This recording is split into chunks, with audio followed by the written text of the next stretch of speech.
Canine Detection Collaborative, a detection dog training trio with Stacy Barnett. Hi. Robin Grubel. Hey there. And Crystal Wing.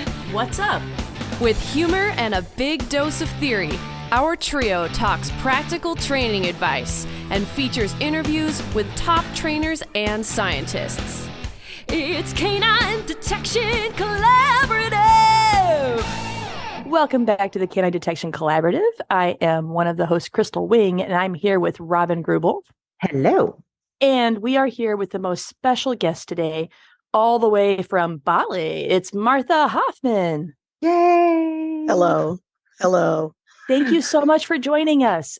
We are super stoked, and I don't want to take any time away from all of the silliness. We tend to ramble on. So Martha, will you please tell everybody who you are and why we're so fortunate to have you here?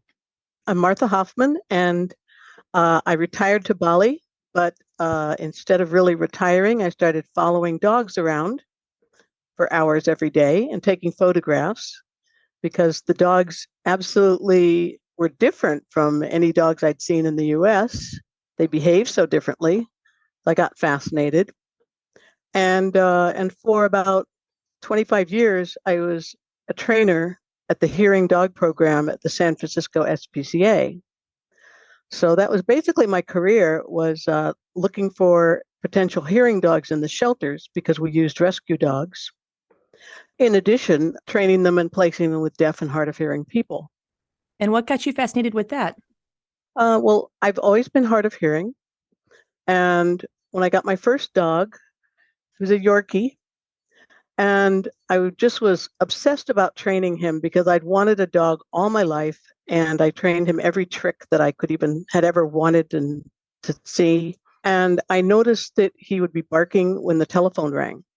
And I thought, now I know that the phone is ringing. And then I read about a brand new thing. This was in 1980s, 70s. And I'd heard about this thing called a hearing dog. And I thought, and I started teaching him to come and get me instead of barking because I knew that barking was not always the best thing. And so he was just amazing. He would come and get me. If I was in my darkroom developing photos, he'd scratch on the door. He would alert me if someone was at the door. And this was in Manhattan, so we would both get down on our hands and knees and stare underneath the door to see if it was a legit knocker or not. So then when I moved to California, I heard about the hearing dog program. And I thought, oh my gosh, this is real. And after some fits and starts, I got a job there, and I never was going to leave. You found your passion. I love it. Yeah, it was fantastic.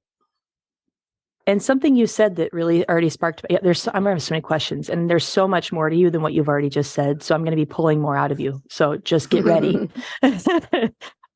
Something you already mentioned was that you were at the SPCA.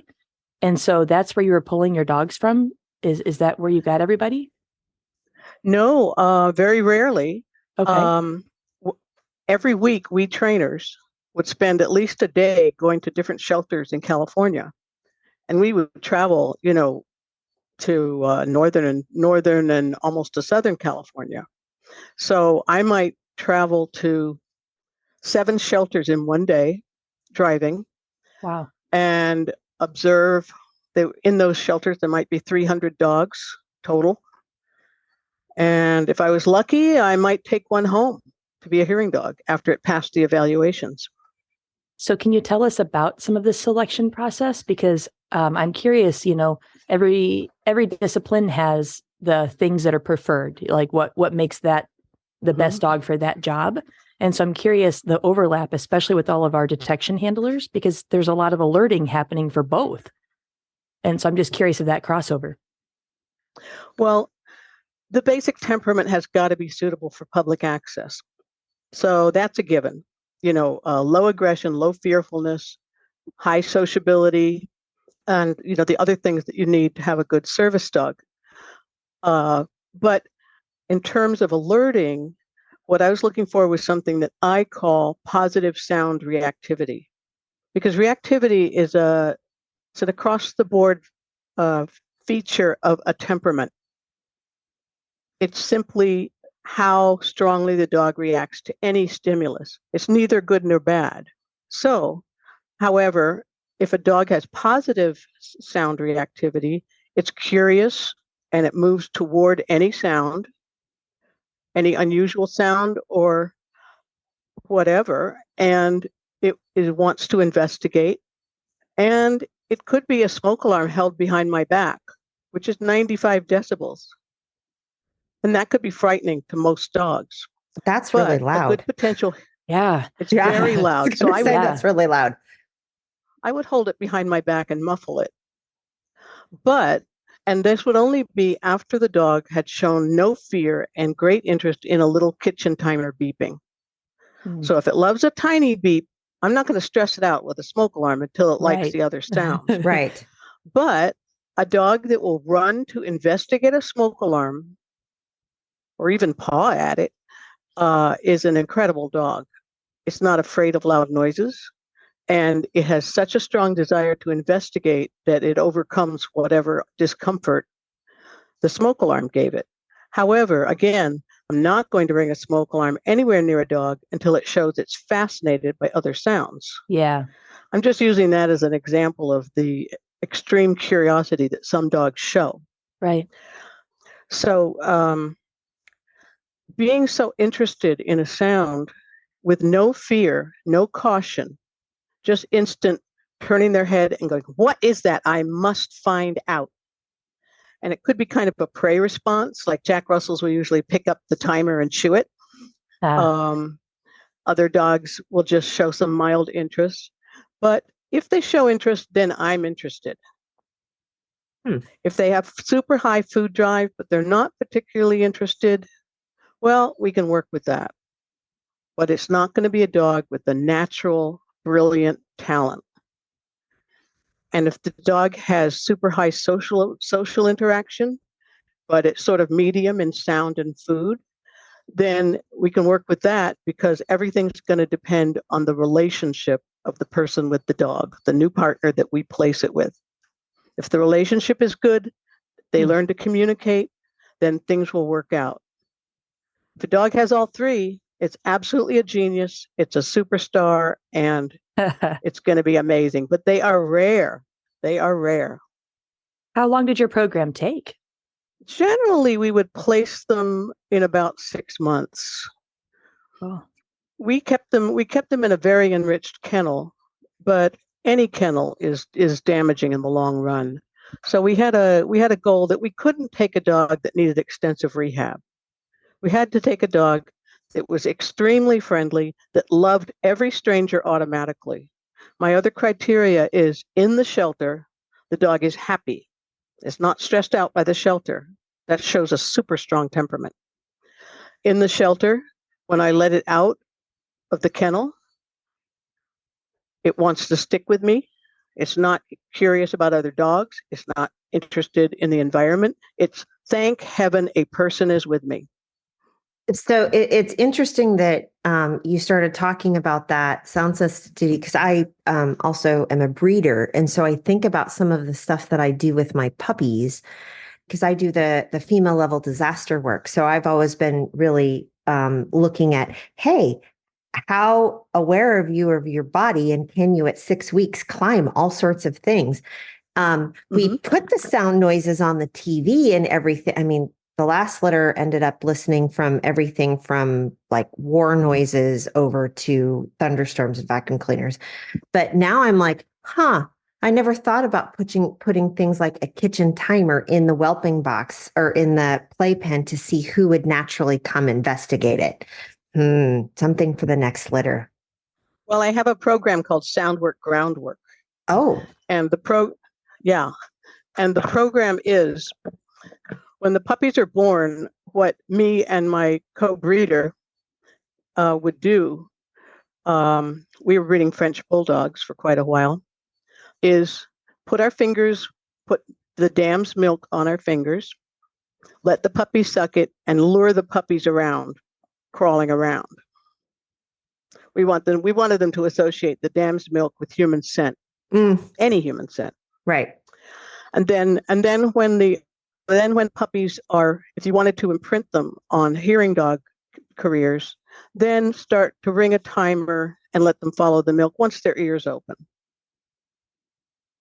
Interesting. So Okay. ring a timer, follow the milk on our finger, Right.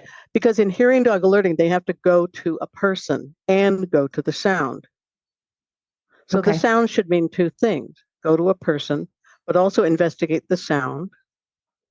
And then in training, go back and forth continuously until the person reaches the sound.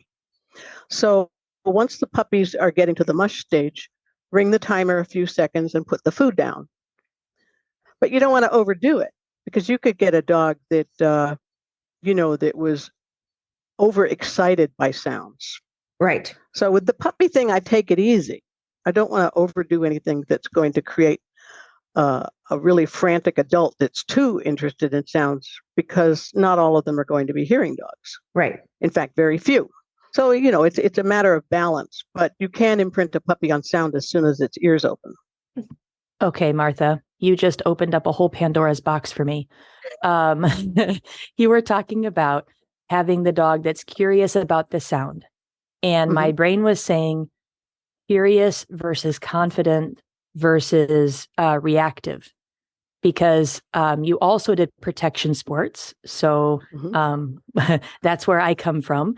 And I have a Malinois that is reactive to sound. So he's always very forward about sounds that he hears. So his upbringing before me was the clatter stick was similar to what you just said. So clatter stick meant food. And now I have a very frantic dog that I may never be able to get him to be okay with a clatter stick, which is part of, our training.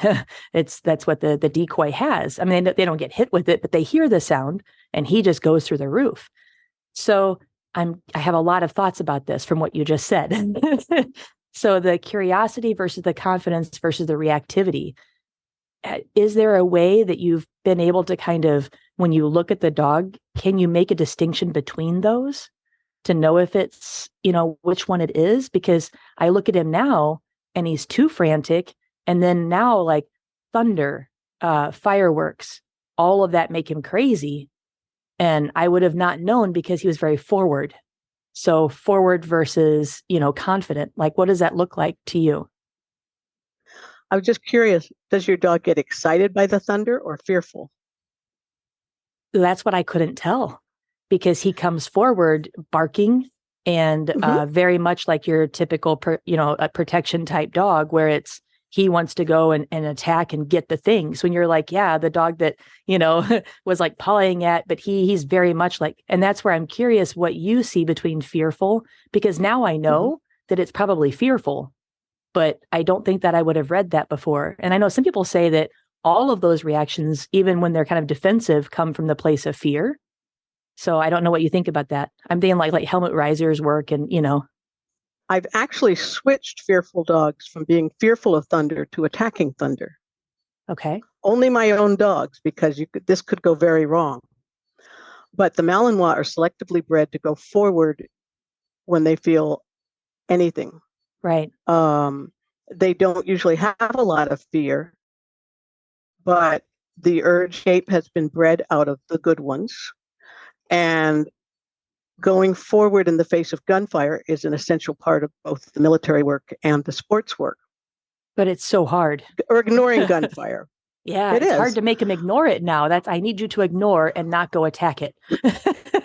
Yes. But that's totally a genetic trait. And what I've noticed, that I made a severe mistake with my first Malinois. I was trying to socialize him with a terrifying toddler who kept stamping toward him. The puppy stood there eating food out of my hand, but he was gnashing it, eating the food tensely. Yeah. And his hair was a little bit up. But I thought, hey, he's not running away. I'm doing great. I was wrong. The puppy was afraid, but he could not run away. He could not back up. He had to stand his ground. His genetics did not allow him to escape. He didn't go forward, thank heavens. And I spent the next few months, getting him bonded with first one child, not with a lot of random children, but with one child who became his best friend. And then we branched out, and he ended up great with kids. But that's what showed me the puppy that is a well-bred working Malinois will not run away. If it's really fearful, it will climb up your body and cling to you. Yeah. But backing up is no longer in most of them's repertoire. Yeah. And the going forward is strongly bred. So it's a trait that is not in many other breeds. Yeah. Oh, also, as opposed, when I say positive sound reactivity, it's a totally confident behavior. There's fearful sound reactivity where the dog is genetically afraid of any sound, especially loud sounds, and will escape. And then there's dogs that are just sort of have neutral sound reactivity. They really kind of have no reactivity. And those dogs are difficult to train in alerting. They're tending not to wake up when a sound happens, which is the hardest task a hearing dog can do, is to be it needs to be a light sleeper and have the motivation to wake up when a sound happens. That's really hard. But if the dog has the right temperament, it's thrilled when a sound happens when it's sleeping, and it's thrilled to jump up and trample somebody in bed. And that's the most fun part of the night. No, my brain is like having a cramp at this point. So you gave a face, so that's why I was having, because I always have so many questions. So Martha, forgive me. I'm enjoying the whole conversation and the whole concept of the early socialization for me as a breeder on how that might fit into my puppy raising program. Because the dogs that I want to put out into the world are either positive sound reactivity or are neutral. Yeah. And it will help me adjust some of that puppy development stuff. And it also, I can note that in my raising logs. And so maybe I know which puppy might be better going to like a pet dog home or something like that. So no, yeah, my brain's cramping. Sorry. Go ahead, Crystal. So I was also thinking about the curiosity versus the confidence. Do you see a difference in that? Like, how do you, I think along with Robin's lines too, how do you assess the confidence of a dog? Is there a way to do that? Yeah. Especially with sounds, the dog should go directly forward to the sound. If it circles the sound and investigates and then backs up and then circles again and goes forward and finally decide the sound is not threatening, well, that's a little bit of a cautious response that is not ideal. It's still curious, but then there's quite a possibility that it has a genetic sound fearfulness, and it is not going to progress past to important sounds like smoke alarms. That's just going to be torture for that dog. Yeah. So as far as general confidence, the dog really has to pass, with my evaluations, a lot of handling tests. And they're designed so that the stress I put on them is super gradual.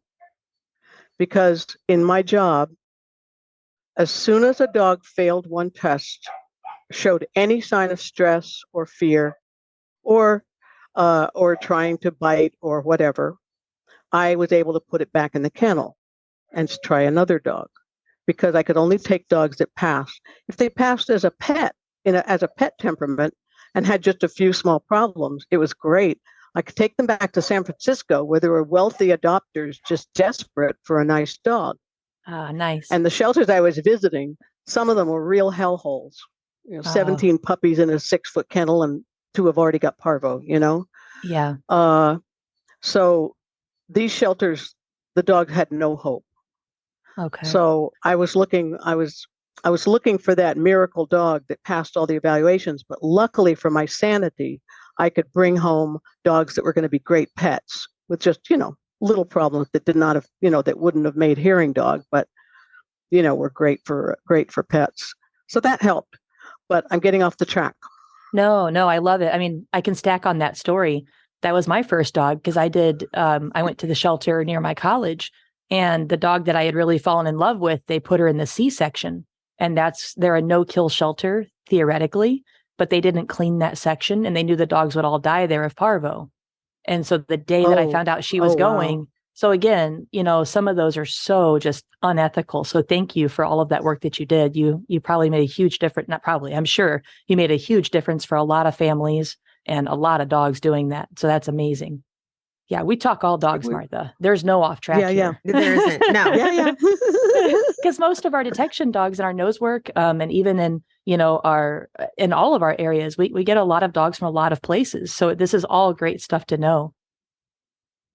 Well, when you have the dog that loves being in the shelter, that is eager and excited with every new experience, that when you take it out of the kennel, it is not afraid in the hallway. There's lots of dogs that look good behind the bars, but when you take them in the hallway, they're overwhelmed. And a confident dog is going to, the dog I want that's confident and loves strangers, loves any stranger automatically. And when a shelter calls me with the phrase, well, he's so amazing once he gets to know you, I say, no. Yeah, because to get to know you, a dog in public access, he's not going, strangers are going to bother you.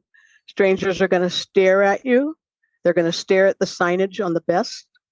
The more signs you have, the more patches you have, the more people will stare. So the dog has to pass all of my testing on eye contact. It has to either ignore my eye contact, avoid it in an appeasing way, like, oh, sorry if you're staring at me. I'm just going to look over here because I love you so much. That's perfectly acceptable. But the dog, when I finally, after very mild eye contact, if I give the dog hard eye contact and I stiffen my body a tiny bit, many dogs will suddenly say, oh, you're terrifying, I'm leaving. Or they will say, oh, yeah, come closer. Yeah, they will lock on a stare to me. I can't take those dogs. Yeah. A negative reaction to eye contact, whether it's genetic or learned, is going to be a disaster for a public access service dog. I love that tip. Thank you. Yes. And I only do that test behind bars. I never do it with a loose dog.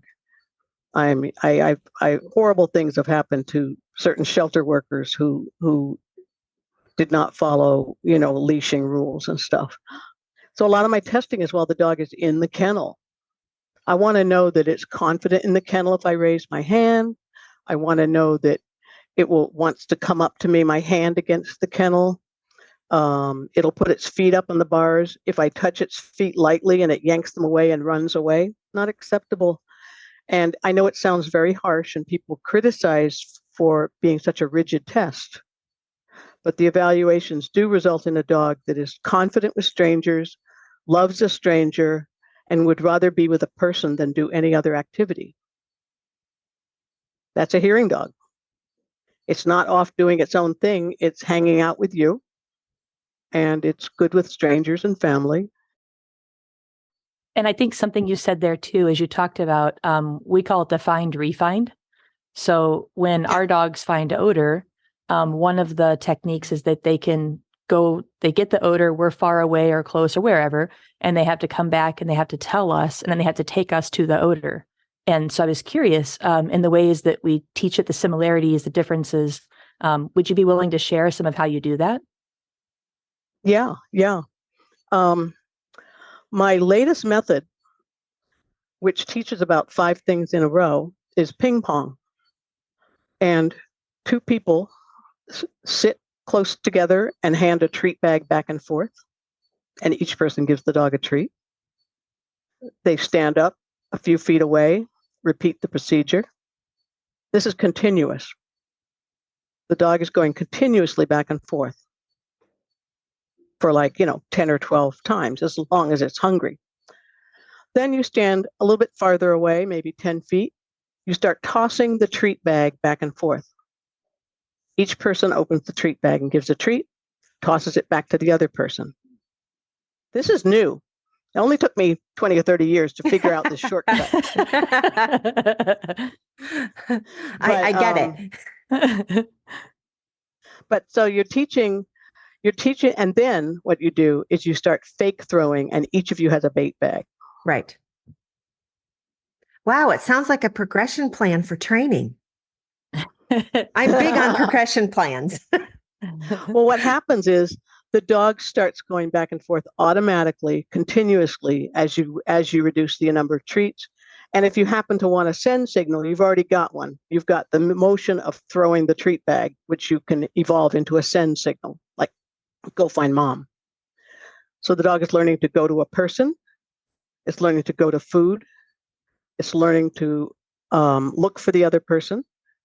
It's learning to leave a person with food, which is very important. They know the person has food in the bag, but they're leaving to get the other treat. They also are learning a send signal. So my students that have tried this out have really cut their training time way down.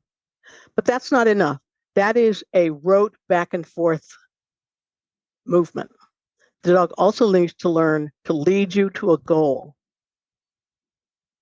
So you also teach leading behavior, which is lead you to a treat box next to the sound.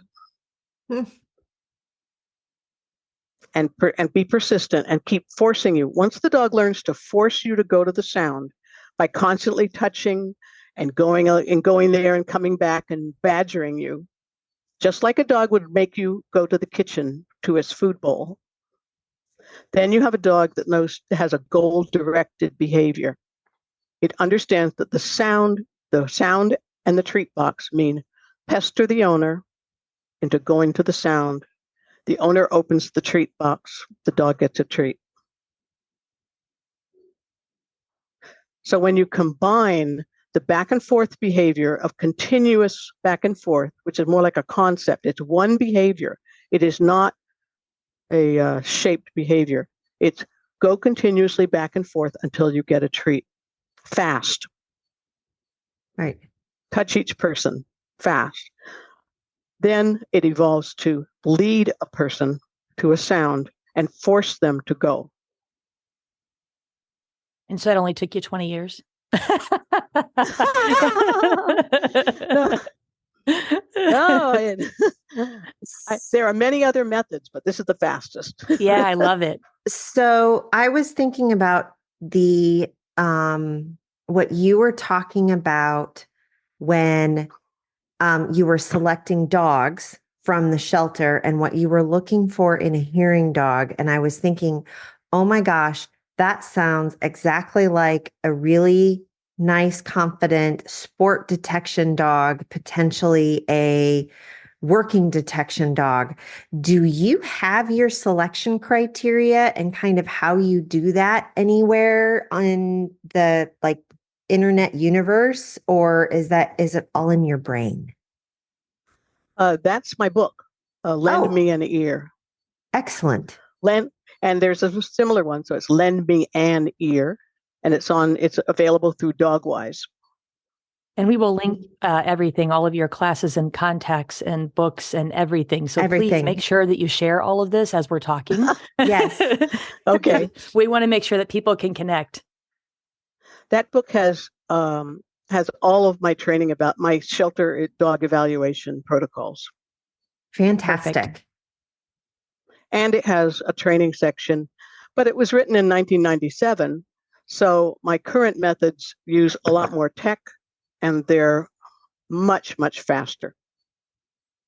So do you have like an addendum to that book then? Well, I teach online courses.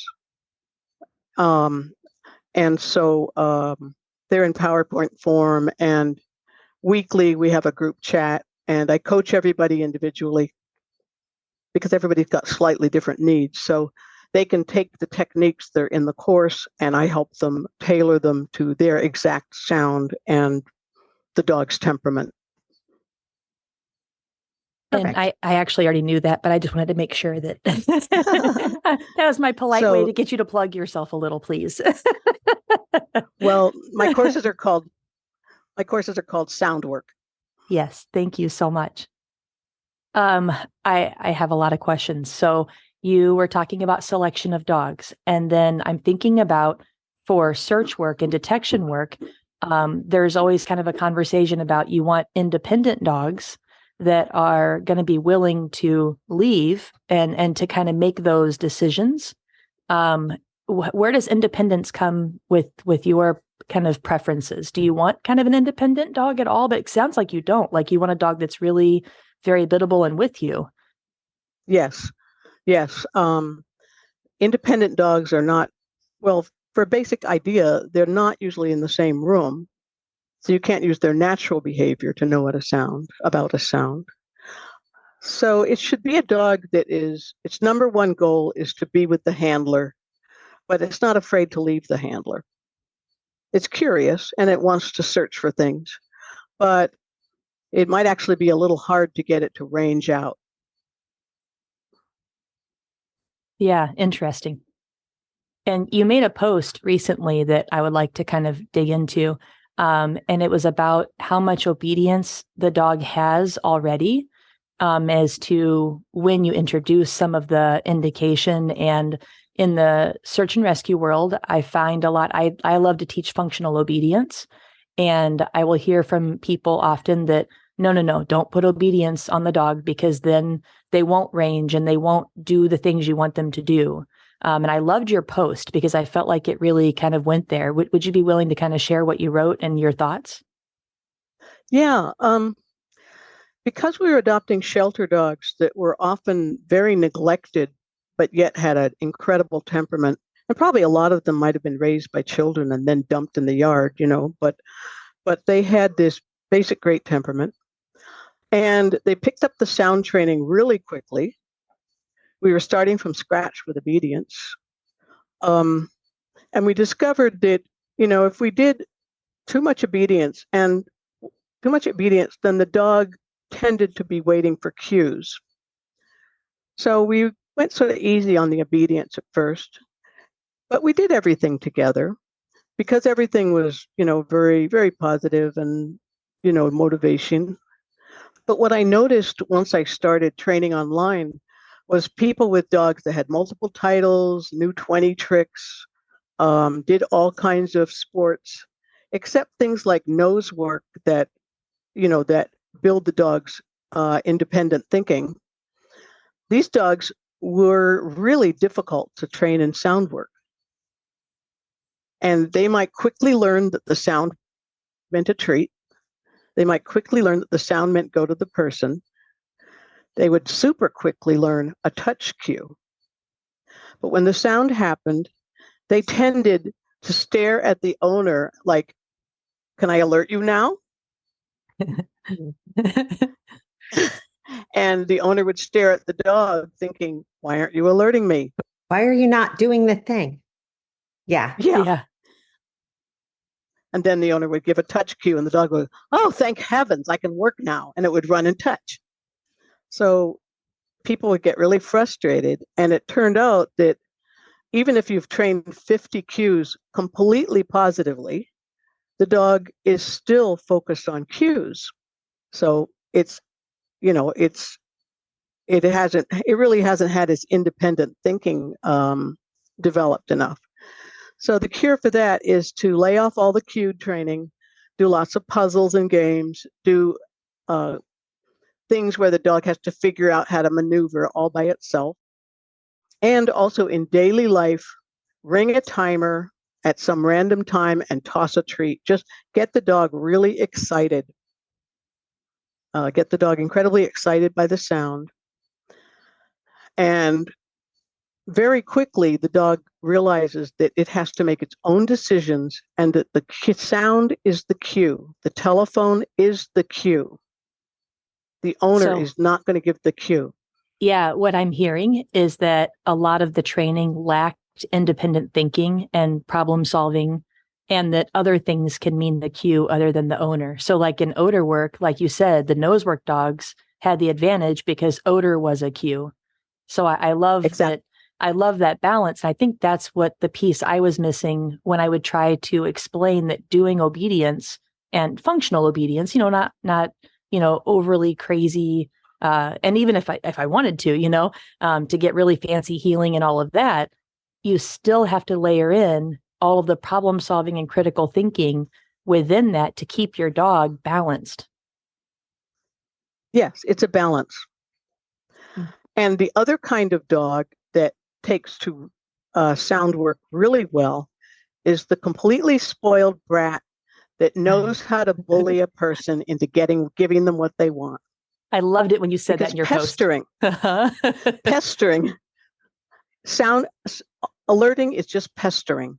Now, not nose work where the dog has to freeze. So that's basically not pestering. But in sound work, we want the dog to pester you until you go to the sound. And so the only difference between alerting and pestering is that you manage to persuade the dog that pestering is in its own best interests and it will get a treat. And those dogs already know how to be persistent because the owner, of course, usually resists 10 or 20 times before they finally give in to the brat. and and those dogs already have a skill. And of course, they're still a brat and they're still demanding. And the owner is going to have to kind of try to cut down on rewarding unwanted behavior. But the same with the other type of dog. Once the dog knows the sound is the cue, it springs into action. If it's completely motivated that alerting is the most fun event of the day over all other doggy activities. I mean, you just described nose work and scent work. That needs to be the most motivating thing of the day because that's what we love to do. It's so perfect. And yeah. I also love that you are really expressing the individual dog and allowing them to have their quirks, their strengths, and really take advantage of that. And I think that's exactly what we do in all of our detection dogs too. I love it. Cool. Great. Yeah. Well, and I read somewhere that you actually did bedbug work. Yeah. And right. And so how did all of this stuff that you learned doing the hearing dog work segue into the bedbug work? Well, I just happened to do a consultation with a woman whose bedbug dog was pooping at random and was like what you call a double pooper, it turned out. Right. The poop, the first poop, you don't give up and go into a house. You wait for the second poop. So I was helping her with that, and she offered me a job, and I said, yeah. And she said, okay, I'll loan you Megan, the beagle, and I'll give you a jar of bed bugs, a goldfish bowl of bed bugs, and you're off. So they trained me.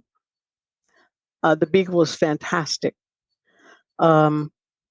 She was very food motivated. My main problem was keeping her focused enough that she never gave a false alert when she got tired. My other focus was making sure she was only trained on live bed bugs in a vial with a mesh lid, because dead bed bug scent just means somebody killed them previously and there's no more live ones. She was really the perfect dog because children were not afraid of her. And if they were afraid of her, I said, do you love Snoopy? And they say, yeah, I love Snoopy. I said, well, this is Snoopy. This is a beagle. Yes. And beagles have the softest ears in the world. Would you like to pet Snoopy's ears? And I would hold her so she couldn't jump on the kids. And they would pet the ears and go into a trance. Aww. So perfect doggy for going into homes, especially homes from cultures that are afraid of dogs. And this was in California. And she was already trained, but I did a lot of maintenance training because every situation is different. So how did you address the not giving a false alert when tired concept with the beagle? More like not giving a false alert when she had been searching a while and wanted a treat. Right. So how did you address that? Well, I could always go out if I could keep my bed bug in their jars in an airtight container. So I could always go out or to another empty apartment and do a little training session with a vial, take the vial out of the airtight container. Every situation was so different, especially because people use a lot of chemicals. They use essential oils to kill bed bugs, which doesn't work. Nothing works, really. Even poison doesn't work because bed bugs live deep inside wood or walls. Yeah, they're nasty. Right. Yeah. So I got so I could read her behavior pretty well, and I could try other places in the apartment. I have to say that after I quit the job and moved to Bali and gave the dog back, she still had a little bit of a problem. But I think it just was a question of doing enough training in enough different circumstances where she got a big reward for finding them. And I'd set up situations as close to reality as possible where I knew where the bed bugs were. And that also is a problem because if I knew where the bed bugs were, she could read my body language quite well. Yes. They're so smart. They're pesky that way. Yeah. Yes. And even though she was a beagle and lived in the world of her nose, and probably could have been blindfolded and been a perfectly happy dog, she still did notice my behavior very keenly. So you just said something that opened the Pandora's box again for me. Stop it, Martha. You are genius about reading dog body language. And then you talked about Bali and what you're doing now. And I feel like I want to talk to you for days and days about what you've learned about reading dog body language, because you are so gifted in that. And you have I don't remember the number. What's the number of Our Eyes or something? The group that you have? Eyes? Oh, no. George Schaller, the ethologist, said that to understand the communication signals of any animal species, you have to have 5,000 hour eyeballs. Wow. That's a long time. How many hours do you think you have? I don't know, but I have noticed that the lowly, humble doggy daycare worker and the shelter worker who is not being touted as any kind of behaviorist or trainer are way better at reading dogs than most trainers. They see behavior 8 hours a day. And no matter how clueless or untalented you are with dogs, it will sink in. Mm-hmm. And if you're watching carefully and you're interested, it'll sink in a lot faster. But it's exactly the way children learn to read other people. So it's sort of a matter of just absorbing, because Schaller said to begin to understand the communication signals, not to understand them. To begin. And I'm working on a series of videos, which are a slideshow, where, for instance, I have 40 photos of different dogs' heads doing whale eye. There's no commentary. You simply watch an endless series of different looking dogs all doing the exact same behavior. My goal is that your brain will screen out all the irrelevant fur, body size, ears position, and your brain will start to recognize that flash of white from a distance before you get bit. So Martha, you shared that with us in our little chat, and I've watched probably 5 times. I watched the 30-second video that you made, and it's been so helpful already. Do you know where you're wanting to release this or how? I'm working on a proposal to the publisher. I hope that they would take it because it's not like anything I've ever seen before. It's simply an endless repetition of different dogs doing the exact same behavior, like the exact same paw lift, the exact same tail position, the exact same defensive or forward agonistic pucker showing their teeth. So I think I have material. I've gotten at least 10,000 behavior photos in my database that I've taken since I came to Bali. So like I've got 300 photos of whale eye, for instance, breeding, fighting, everything. So my idea is you just take one tiny snippet of behavior, and people do say you need to see a behavior in the context, but that's not my goal. The goal is that you learn to recognize a playful wide eye. You learn to recognize a paw that's raised because it's feeling appeasing or nervous, not because it's taking a step. Well, and then you have more material to put into your actual observation of real life dogs, because I'm not trying to say that this substitutes for any real life observation. This is just training our brains to recognize those things that happen in a quarter of a second and that you might only see once a day in a whole doggy daycare situation. So how are you going to see these things enough to recognize them? I want to flood the brain so it sees the individual words. And then when you look at the real dogs interacting, you will see the sentences. And that's where I think it's brilliant, because so many people want to jump to the next step. They want to just be able to be great at reading something and be able to just go there. And I think that the observation piece is what really separates all of our trainers. And we talked about that actually in our last episode. And that was the two parts that I want to add to criteria, rate of reinforcement, and timing is your understanding and your observation. Because I think those two things, you have to understand what you're wanting to create. You also have to be educated. So all that plays into the understanding. But that observation piece, I want so many more resources for that. And I feel like you can really fill that hole for so many people, because they don't even know what to look for. So if you don't know what to look for, that understanding part, that's the piece we need. I can't wait for this to just get out there, and it's so needed. So I'm very excited that you're doing this. And the understanding that you were talking about, that it just starts at 5,000 hours, I think about how many handlers and even trainers struggle with recognizing in-odor behavior out of their dogs. And it takes them a long time to recognize patterns. And after instructing for a really long time, I can finally recognize common patterns that dogs do. But it still changes by dog.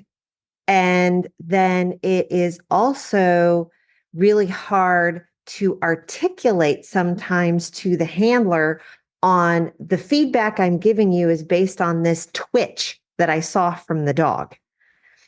And so I think the observation piece, because people often don't want to go to trainings and audit so they can just watch dogs, because they feel like they have to be doing the thing with their dog to learn anything. And that's so not true. Well, yes, I found that going to protection clubs and watching the training, some people would be like, oh my God, my turn isn't for 2 hours. And I would be like, oh my God, I just saw 3 different dogs act fearful and get told their dog was not going to join the club because it was not happy. I just saw 3 dogs looking great from the first minute and grabbing the rag, and so all of these dogs at the club had different behaviors. And luckily for me, it's it used to be much of a man's world, but usually in the club, there was always at least one woman that I could go to and say, what did that guy say? What did this mean? We're trying to cap the drive? What? It was all new jargon. And luckily these women would say, oh, Martha, it means this and this and this and this and this and this, So, but the observation of dogs doing various prey behaviors, defensive behaviors, chase behaviors, avoidance behaviors, escape behaviors, and straight out fear for the ones that were not suitable, was just invaluable. And we're going to stop it there. Join us for the next set of discussions that we have with Martha. On our next episode, Crystal and I spend some significant time talking to her about why she was breeding Frenchies and who she looks up to for training. So join us next time on the Canine Detection Collaborative and go train. Canine Detection Collaborative! We appreciate the time you spend with us. If you liked this episode, not only should you follow us so you don't miss the next one, but please also rate and review us in your favorite podcast app. For info on collaborating with us, go to k9detectioncollaborative.com. That's K9detectioncollaborative.com, where you can find our socials and pick up our latest monthly freebie. Join us again to talk training in the next episode.